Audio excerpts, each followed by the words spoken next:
Also said, I can't tell you how many people have come back to me and said, I didn't like it at the time, but it's the best thing that ever happened to me.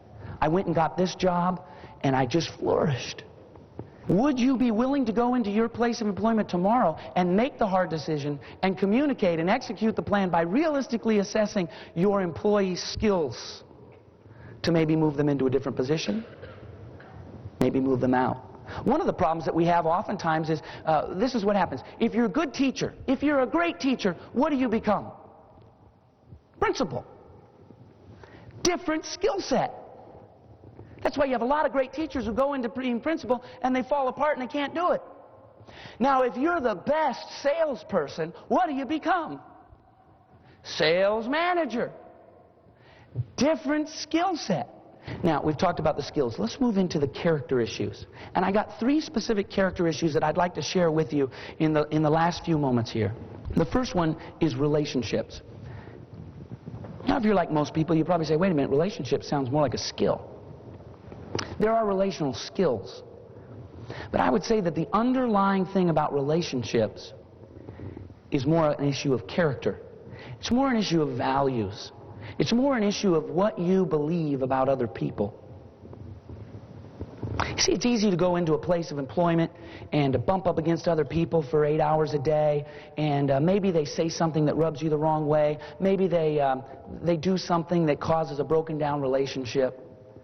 It's easy in our day and age of throwaway relationships to make that value decision inside that says, nah, I'm just not dealing with her anymore. I'm not going to give that guy any more time. I would say that that's an issue of character. People are too important. And your organization will never go as far as it needs to go or can go until those relationships. Now, I'm not saying you have to be lovey-dovey and do group hugs and all that kind of stuff, but I am talking about valuing the relationships enough that you will then move into the skill base of relational skills that you need to create those relationships. And you say, okay, Chris, that sounds all warm and fuzzy. What can I do tomorrow?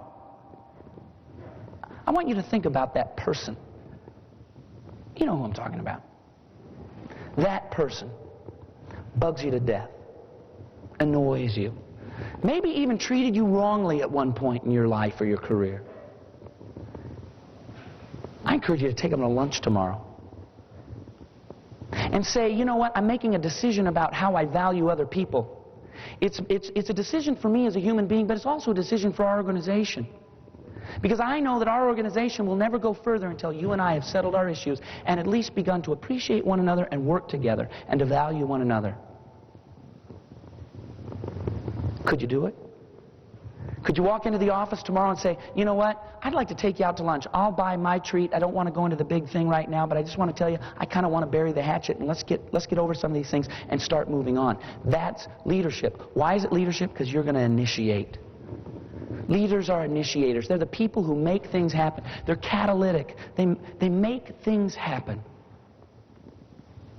Now, please, don't any of you ask me to go to lunch tomorrow.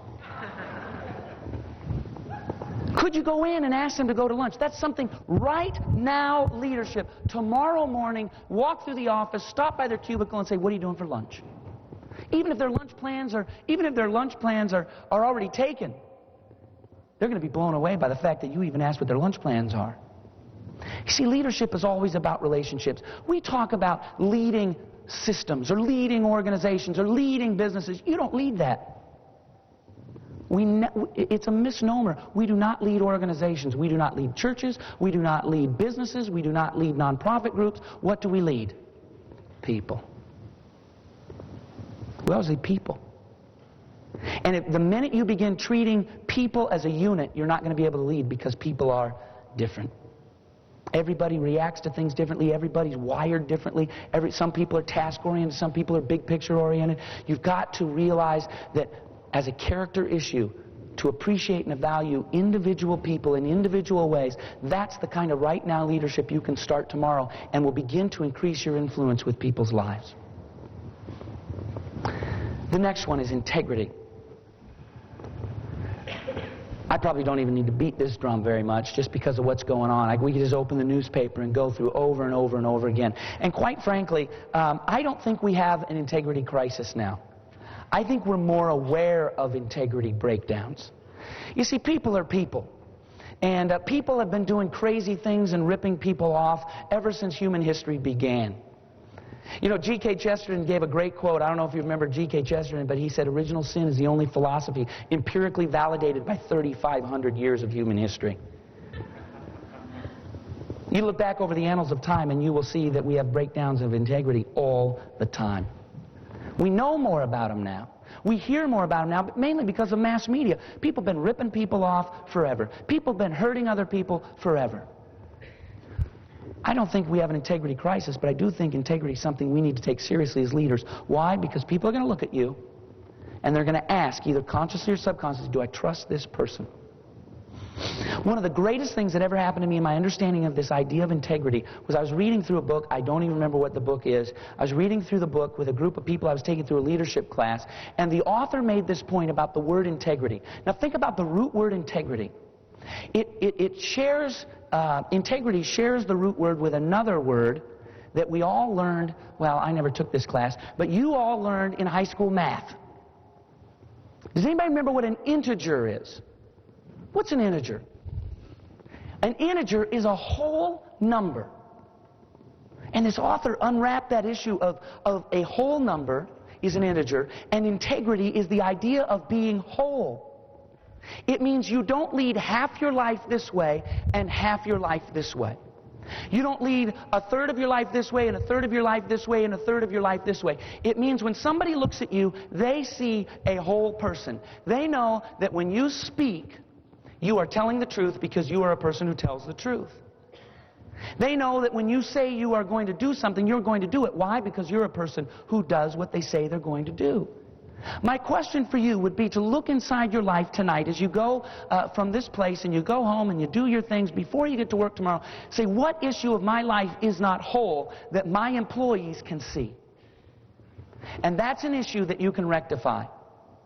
One of the analogies I like to use with groups that I talk to is you're driving down the road and you've got a client or an employee and they're sitting over there and the cell phone rings and you pick it up, and let's just use a salesperson for example, and you're going, oh, yeah, we can make that work. Yeah, I was just on my way over there. And you're winking at the person next to you and you're kind of chuckling about it because they know you're putting one over on the person on the cell phone, right? And you think, oh man, I pulled that one off. But what did you just do? You just told that person sitting next to you, I'm not a whole person. I tell the truth sometimes. I lie sometimes. Now, a few days later, you're driving down the road, cell phone rings, and who is it on the telephone? It's that person that was sitting with you a few days later, and they say, hey, what are we going to do about the Johnson account? And you say, yeah, about the Johnson account. What we're going to do is, they won't follow you because they don't know anymore. They can't trust anymore. There's always the question in their mind. Will it really take place? Does she really mean it? Is he really capable of doing what he says he's going to do? I love that concept of wholeness. And I remember that all the time. The integer, it's a whole number. Are you whole? Think about that before you march into your place of work tomorrow morning. What issue do I need to make whole? Maybe there's somebody that you've lied to in your place of employment. You want to break down communication. You want to break down relationships. You want to break down the execution of a plan. You want to break down the forward movement of your organization. Just lie to somebody. Maybe what you need to do is go in there tomorrow and say, I need to make things whole. Hey, let's go to lunch. And maybe you can kill two birds with one stone. You're going to take him to lunch because you never liked him anyway, which is the reason you lied to him in the first place. You're going to say, I lied to you, we need to settle this, and I'm going to take you to lunch and I'm going to buy because we need to develop our relationship a little bit. Why? So that we can become better people so our organization can move forward. And the last one, it's humility. You want to be a better leader. I want to talk to you about humility. I'm going to tell you the recent story first.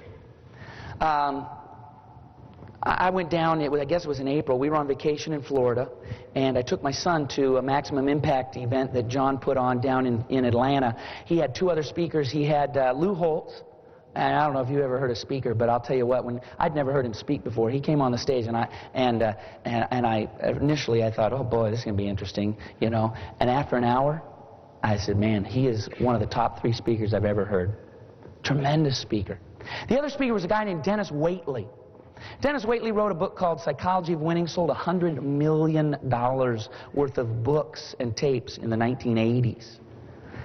Now, I called Kevin Small, the president of Enjoy, and I said, hey, I want to come up there. I want to bring my son up there. And I'll tell you what, I'm putting on this conference in September. I just want to work. That's all I want to do. I just want to work. I just want to show up. I'll do whatever grunt work you want me to do. He said, good, I need somebody to schmooze Dennis Waitley. So he said, would you mind just schmoozing Dennis Waitley? I said, fine. Give me a car. I'll drive him around. I'll do whatever, you know. And that was my job. Dennis didn't know me from a hole in the ground. And we showed up and we picked him up at the hotel. And for 3 days, we drove Dennis Waitley around. Now, the first thing I told my son's 12 years old, and I had him read Seeds of Greatness before we went on there. I mean, think about that. Well, actually, at the time he was 11. And I forced him through Seeds of Greatness before we went, which is another book that Dennis Waitley wrote.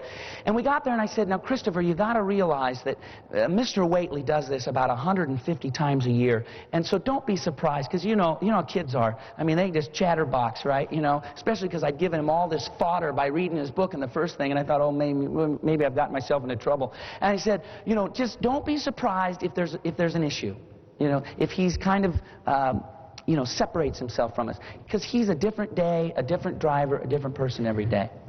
Now, one of the stories that he tells in Seeds of Greatness is when he was in the Air Force or whatever military branch he was in, he was a pilot, and they trained them by sending them down into that dunk tank, right, where they drive you down into the pool and they flip you over, and we're just pulling in, and he was on his way somewhere. We were dropping him off to go somewhere, and Christopher, just as we pull into the driveway of the hotel, Christopher starts into this whole thing about, tell me all about that dunk tank thing where you drive in there. We literally pulled up just as he was asking the question. I got out of the car. I moved around to the other side of the car. I was just playing limo driver, right? And I opened the door for him, and I sat there.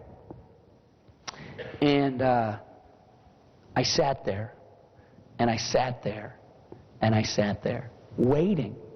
Because Dennis Waitley took the time to make the difference in the life of a child. And I thought, what a tremendous, powerful sign of humility. I mean, a guy like Dennis Waitley could come and go and get in and get out and, yeah, nice to meet you, sign the autograph as he's walking and doing his thing. And I thought, that is really powerful to me. Not only to me, it makes a great story for me, but it makes a great impact on my son. It's a thing he'll remember for the rest of his life. I told him, I know this doesn't mean a big deal to you, but it's a big deal to spend 3 days with Dennis Waitley. You're going to remember this the rest of your life. The next story, and the one that I'd like to close with before I wrap up for us, happened to me when I was 11 years old. When I was 11 years old, I got the best job of my life. When I was 11 years old, I got a job that was better than the job I have right now, and I love to do what I do right now. This job was way better than that. When I was 11 years old, I came home one day. I'll never forget, as long as I live. I came home, and my mom had a door on a sign on the door that said, "Welcome to the home of the newest ball boy for the Seattle Supersonics." I was 11 years old, and I went in, and I started working as a ball boy for the Seattle Supersonics. I mean, it was a dream come true. 7 years, from the time I was 11 till I was 18. The first year, you probably remember the year we started out 5-12, or 5-17. I got there when we were 2-11. We switched coaches. We brought Lenny Wilkins in. We went all the way to the championship. We lost the championship that year. The next year, when I was 12, we won the world championship. I was in that ticker tape parade. I don't know if you remember that. I mean, I know you don't remember me, but you probably maybe remember, you know, I was the little runt in the back going like this, right?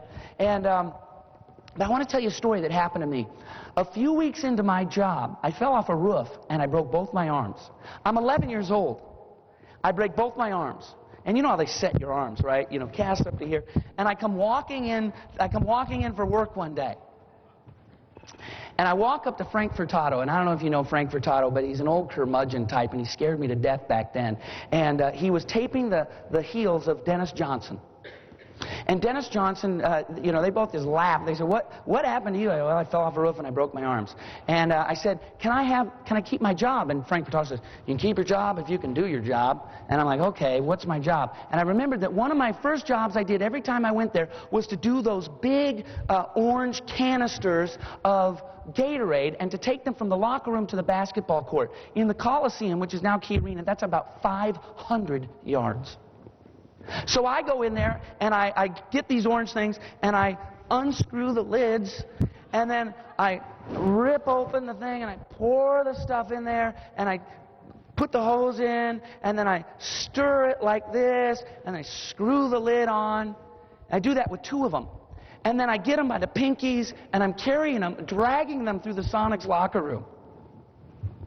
And as I'm dragging them through, Dennis Johnson says to me, hey, when you get those outside the door, wait for me. I'm going out to shoot for a minute. Because they go out and they shoot, and then they come back, have a team meeting, then they go out and shoot as a team. And I went, okay. I mean, I'm the follower, right? You just do what you do. You do what you're told. So I go outside and I sit down on the canisters. Pretty soon DJ comes out and he hands me the ball and he picks up those canisters. Now about the first 200 yards we're in a tunnel. About the last 300 yards you're walking through the crowd. People asking for autographs. People looking at him. NBA basketball star. 5-time NBA All-Star. 9-time all-defensive team. Guaranteed entry into the Hall of Fame of basketball. One of the greatest defensive players ever. Superstar. 6 weeks without Frank Furtado's knowledge, leader carried followers water. Why? So I could keep my job. Now you might say, well, what's the practical implication? I'll tell you the practical implication for DJ. See, back then, it was before all the microbrews and all that stuff, and after the game, one of my jobs was to hand out beer to the players. And we always had about 24 Budweisers and about 6 Heinekens and about 6 St. Pauli Girl beers. I remember the names and everything. Most everybody drank Budweiser. Guess who drank Heineken? Follower took care of leader. Every single time, DJ drank Heineken. Never drank the bad stuff. I mean, I gave him the good stuff. I'll tell you why. Follower was serving leader. Why? Because leader served follower. His humility earned a devoted follower. I mean, I took care of all the other players as well, but I mean, he got preferential treatment. I followed him. What could you do tomorrow to humble yourself with the people who work with you? To go in there to take a whole different task instead of being a taskmaster, but to humble yourself and say, what can I do to serve you? What could you do if you just walked up and said, hey, what can I do to make your job easier? Is there anything I can do, something I can take off of your plate to make this work? I just want to readdress them very quickly. Communication. What can you do tomorrow to communicate? Make the hard decision. What hard decision do you need to make? Execution. What first step can you do tomorrow to execute the plan? Realistically assess. Maybe it just means taking the legal pad, going through the people, listing out the strengths, listing out the weaknesses, listing out are they in position or out of position. Valuing the relationships of the people in your organization. Taking a look at the wholeness of your integrity and saying, I will make this decision about who I am as a person in my areas of integrity. And what can you do to serve those who follow you and in turn gain even more devoted following? These are the things that will make you the kind of person who doesn't just have one or the other, but you have skills that are tremendous. You'll have character that is tremendous. In doing so, you will garner people's devotion and following, and you will indeed become an extraordinary leader. Thank you.